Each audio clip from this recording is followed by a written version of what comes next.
আজি ইউপিপিএলৰ সমৰ্থনকাৰী ৰাইজ কোনোবা বিশেষ প্ৰায়ভাগ গাঁৱতে বেছিভাগ গাঁৱতে শূন্য হৈছে। এটা ৰাইজৰ আশীৰ্বাদ, আপোনালোকৰ সহযোগ, বিটিচি বাকী ৰাইজে বিশেষকৈ বিপিএফৰ ওপৰত এটা আস্থা বিশ্বাস ৰাখিছে। কাগ্ৰামা মহিলাৰী ডাঙৰীয়া দেৱৰ নেতৃত্ব বিচাৰিছে। বিচিচি চৰকাৰৰ শক্তিশালী এটা হাগ্ৰামা চৰকাৰৰ দ্বাৰা দি পৰিচালনা হোৱাটো বিচাৰিছে। বিটিচি অঞ্চলৰ সৰ্বাংগীন উন্নতি, ৰাইজৰ শান্তি সম্প্ৰীতি নিৰাপত্তা বিটিচিবাসী ৰাইজে বিচাৰে। আৰু এইবিলাক সম্পূৰ্ণভাৱে সফলভাৱে কৰিবলৈ হ'লে আমাৰ বিপিএফ চৰকাৰ বিটিচিত যেনেকুৱাকৈ শক্তিশালীভাৱে চৰকাৰ চলাইছে, অসমতো ডক্টৰ হিমন্ত বিশ্ব শৰ্মা ডাঙৰীয়া দেৱৰ নেতৃত্বত শক্তিশালী ৰাইজৰ এটা চৰকাৰ NDAৰ নেতৃত্বত গঠন হোৱাটো অসমবাসী ৰাইজে বিচাৰিছে। আৰু এই হিচাপে এতিয়া আমাৰ NDA দলৰ প্ৰাৰ্থীৰ প্ৰতি বিটিচি অঞ্চলৰ ৰাইজে শিল দল ভাঙি আজি সমৰ্থন আগবঢ়াবৰ কাৰণে ওলাই আহিছে।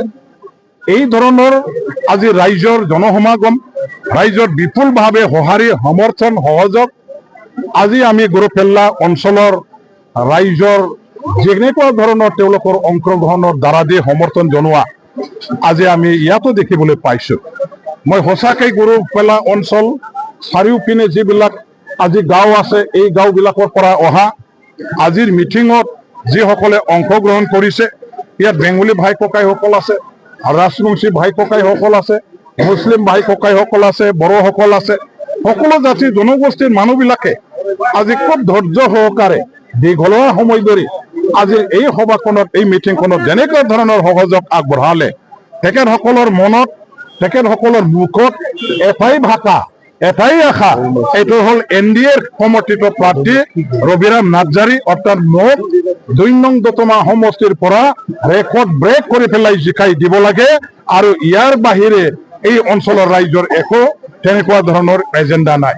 এটাই মাত্ৰ এজেণ্ডা যে মোক বিপিএফৰ কেণ্ডিডেট, NDAৰ কেণ্ডিডেট আগন্তুক অসম চৰকাৰ গঠন কৰাত অংশগ্ৰহণ আমাৰ বিপিএফ দলত এই অঞ্চলৰ পৰাও থকাটো ৰাইজে বিচাৰিছে।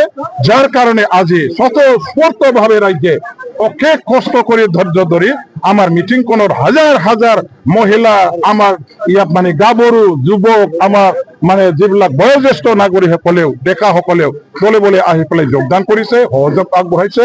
এইটো এটা প্ৰমাণ যে আমি বহুত বিপুল ভোট লৈ পেলাই এইবাৰ নিৰ্বাচনত জিকি গৈ আছো। ইয়াত মানে বেলেগ দলে কেতিয়াও মানে আমাৰ ওচৰত আহিব নোৱাৰে। এইটো এটা ৰাইজে শক্তি হিচাপে প্ৰমাণ আজি দেখুৱাইছে। কমপ্লিটলি নিশেষ হৈছে বুলি এতিয়া ক'ব পৰা হৈছে, কাৰণ গাঁৱে গাঁৱে আপোনালোকে ছাৰ্ভে কৰি চাওক যে আজি ইউপিপিএলৰ সমৰ্থনকাৰী ৰাইজ কোনোবা বিশেষ প্ৰায়ভাগ গাঁৱতে বেছিভাগ গাঁৱতে শূন্য হৈছে। এওঁলোকৰ কৰ্মীবিহীন হৈছে, ছাপৰ্টাৰবিহীন হৈছে, চবে মোক সমৰ্থন কৰিছে। ইউপিপিএল কৰাবিলাকেও মোক আজি ডাঙৰ ডাঙৰ নেতাসকলেও আগন্তুক নিৰ্বাচনত মোকে ভোট দিবৰ কাৰণে তেওঁলোকে প্ৰতিশ্ৰুতি প্ৰদান কৰিছে।